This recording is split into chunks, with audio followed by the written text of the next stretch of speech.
Alhamdulillah, wassalatu wassalamu ala rasulillah, nabiyina Muhammadin wa alihi wa sahbihi wa man walah.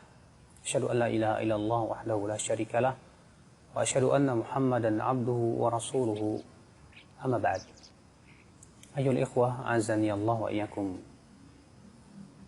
Mungkin kita pernah mendengar ada orang berkata, kalau ini bid'ah berarti semua bid'ah dong. HP bid'ah, mobil bid'ah, kacamata bid'ah, jam tangan bid'ah. Karena itu kan semua tidak ada di zaman Nabi Shallallahu Alaihi Wasallam.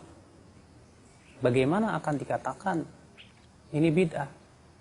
Jangan sembarangan kita mengatakan ini bid'ah, itu bid'ah. Tentunya penting kita untuk memahami apa itu makna daripada bid'ah. Sesuai dengan apa yang didefinisikan oleh para ulama, bid'ah itu didefinisikan dari dua tempat atau dari dua sisi. Sisi yang pertama yaitu bid'ah secara bahasa. Sisi yang kedua yaitu bid'ah secara istilah. Sebagaimana sholat. Sholat secara bahasa artinya doa. Sedangkan secara istilah artinya perbuatan dan perkataan yang khusus dimulai dari takbiratul ihram diakhiri dengan salam. Zakat secara bahasa artinya suci. Demikian secara istilah berbeda. Puasa juga demikian. Selalu yang dibedakan adalah dalam permasalahan makna secara bahasa dengan makna secara istilah. Nah, bid'ah secara bahasa artinya kullu makhturi'a ala ghairi mithalin sabiq. Semua yang diada-adakan yang sebelumnya tidak ada. Nah, ini secara bahasa, ingat ya, bahwa secara bahasa yang namanya bid'ah adalah sesuatu yang baru diada-adakan yang sebelumnya tidak ada. Berarti masuk padanya masalah dunia, masuk pada dalam masalah agama. Handphone secara bahasa bid'ah, betul sekali. Mobil secara bahasa bid'ah, betul sekali. Demikian pula mobil atau namanya kacamata secara bahasa bid'ah, betul sekali. Tapi apakah secara istilah itu semua disebut bid'ah? Tentu tidak. Kenapa demikian? Karena dalil-dalil dari Al-Quran dan hadis Nabi SAW membedakan antara masalah dunia dan masalah agama. Masalah dunia diatur oleh Allah di dalam surat yaitu Al-Baqarah ayat 29. Allah berfirman, huwallazi khalaqa lakum ma fil ardi jami'a.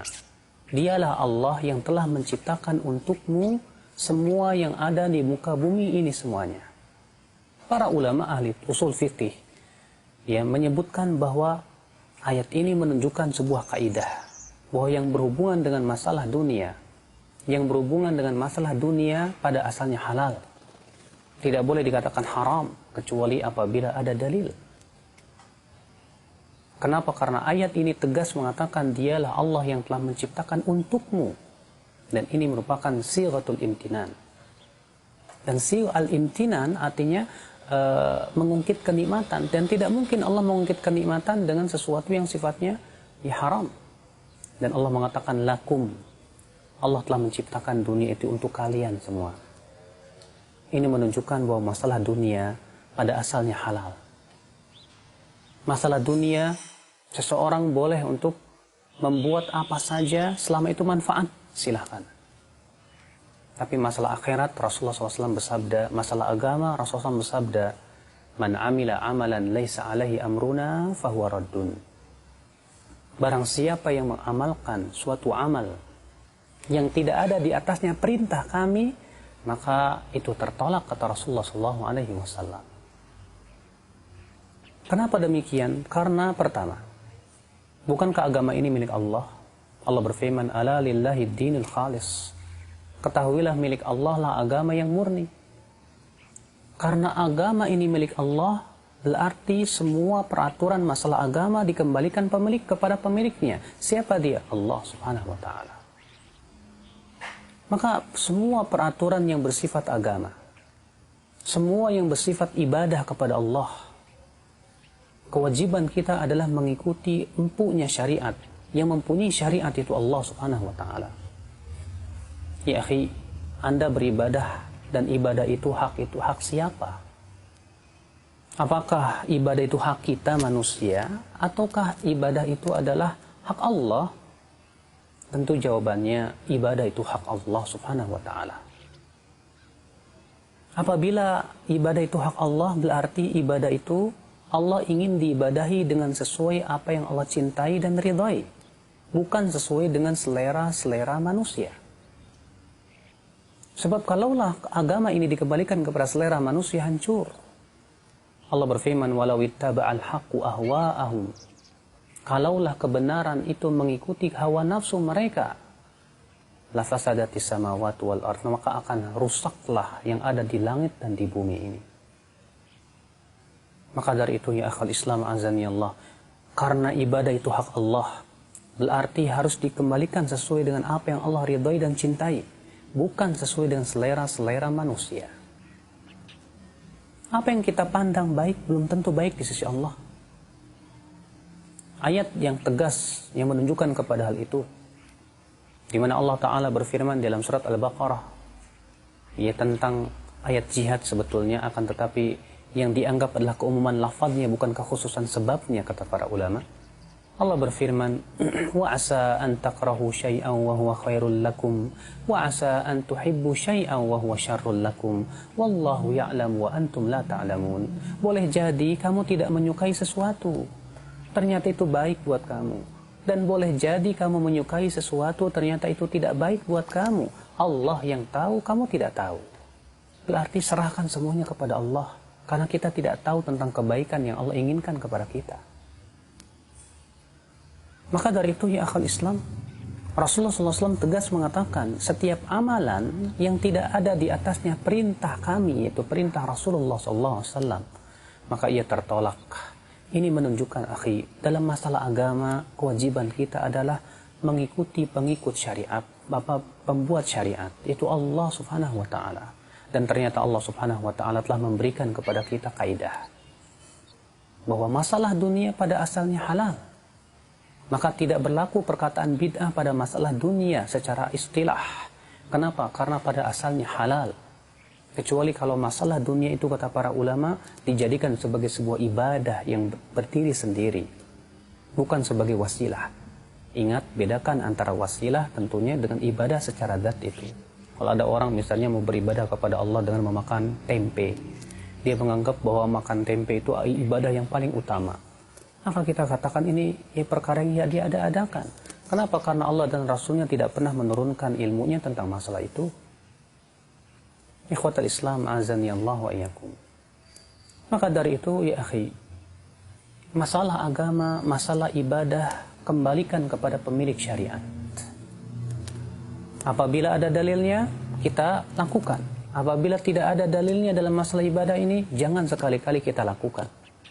Al-Imam Ibnu Qayyim menyebutkan bahwa pada asalnya yang berhubungan dengan masalah ibadah, pada asalnya yang berhubungan dengan masalah ibadah itu al-man'u, tidak diperbolehkan. Sedangkan yang berhubungan dengan masalah dunia, maka itu halal, silahkan. Subhanallah ya akhul Islam azani Allah wa yakum. Bayangkan kalau ternyata agama ini pada asalnya ya boleh kita mengotak-ngatik seenaknya sampai ada dalil yang melarang. Mungkin agama kita ini akan hancur. Setiap orang akan berkreasi sesuai dengan apa yang dia pandang baik. Akhirnya apa? Agama pun ia akan rubah-rubah selama katanya tidak ada dalilnya. Ada orang sholat subuh 4 rakaat, ketika ditegur, kenapa kamu sholat 4 rakaat? Dia berkata, enggak ada larangannya. Mana tidak ada larangannya? Iya.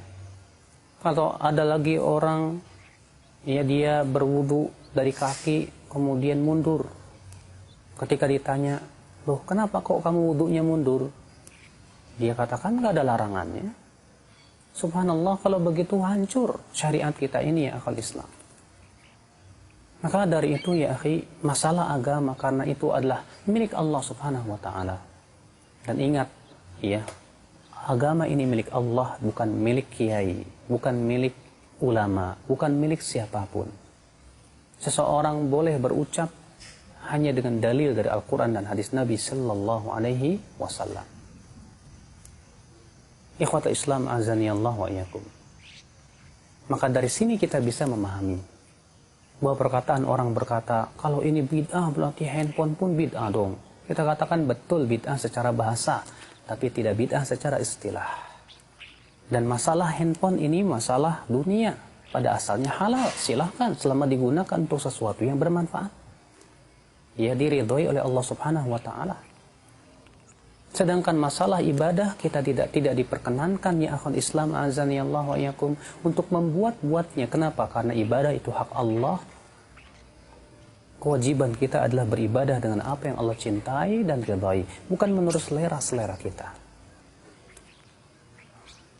Terkadang ya akhwat Islam azanillah wa iyyakum, seseorang begitu kreatif di dalam membuat suatu ibadah dengan cara membuat tata cara yang tidak pernah disyariatkan oleh Allah dan Rasulnya, atau menentukan waktu dan tempat yang tidak pernah ditentukan oleh Allah dan Rasulnya, atau yang ketiga menentukan jumlah yang tidak pernah ditentukan oleh Allah dan Rasulnya. Ada orang datang kepada ajengan, ya Pak Kiai, ajarkan saya dong, berikan petuah supaya saya enteng rezeki. Oh, baca la ilaha illallah 1000 kali, nanti kamu enteng rezekinya.